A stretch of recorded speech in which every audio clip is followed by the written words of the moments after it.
তো খুঁজে পাচ্ছি না, বলার ভাষা আছে এরকম, যেরকম হত্যা হইতেছে এরকম কি বলবো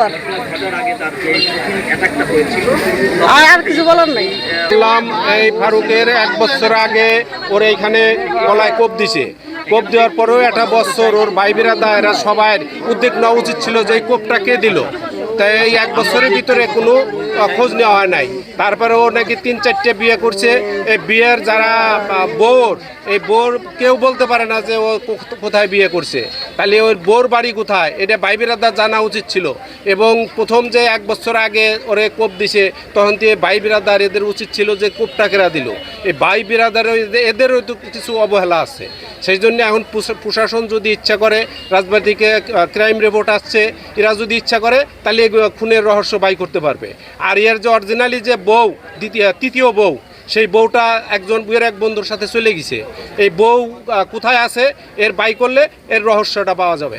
আর আমরা এই সরকারি লোকের কাছে এবং সরকারিভাবে আমরা চাই যে এদের ধৈর্য কঠিনভাবে এর বিচার হোক এবং এর ফাঁসির জন্যে আবেদন করছি আমরা। আপনারা কি মনে করছেন যে দেখলেন? আসলে এখন আইসে সেটা তো আমি দেখছি শুধু লাশ, এখন এসে দেখছি লাশ, তাহলে লাশটা ভালোভাবে দেখতেও পারিনি। ফারুকের কুরবানির আগে ওর উপরে একবার হামলা হয়, তার আগে একবার হামলা হয় হলো এই ইসের ডাইভিশন এবং বেলি ব্রিজের মাঝামাঝি। যখন এই জায়গায় হামলা হয় তখন আমি ফারুকের কাছে জিজ্ঞাসা করি আসলে তোর মারার এরকম থাকে কে, মানে তোর শত্রু এরকম কে?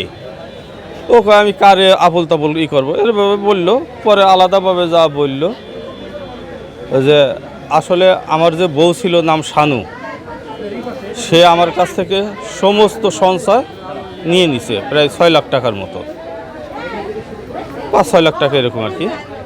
তাই নিয়ে গেছে।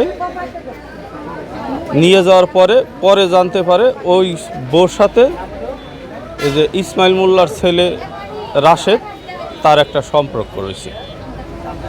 এক পর্যায়ে ওর বউ জানাজানির পরে ওর বউ রাশেদ নিয়ে যায়।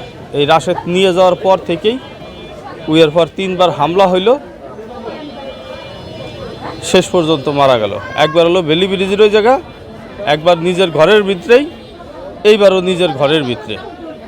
এবং পূর্বে 2বার যে ঘটনা ঘটছে 2বারই জিটি করা ছিল, কিন্তু প্রশাসনের কোনো তদারকি নেয় নাই, যার কারণে আজকে ফারুকের লাশ। এই লাশটাকে যেভাবে মারা হয়েছে, এই লাশ একজন স্বাভাবিক মানুষ তো আমরা দেখতেই পারতেছি না, ভয়ে গাও শিরে উঠতেছে।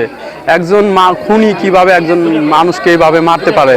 দেশের আইন শৃঙ্খলার বাহিনীকে আমি বলবো এই লাশের যেভাবে মারা হয়েছে ফারুকের, এই খুনিকে যেন দত্ত আইনের আওতায় আনা হয়, এইগুলো আমার বক্তব্য শেষ করি। আমরা দ্রুততার সাথে ঘটনাস্থলে আসছি। এসে রক্তাক্ত অবস্থায় ফারুক শেখের নিজ ঘরেই তার লাশ পেলাম।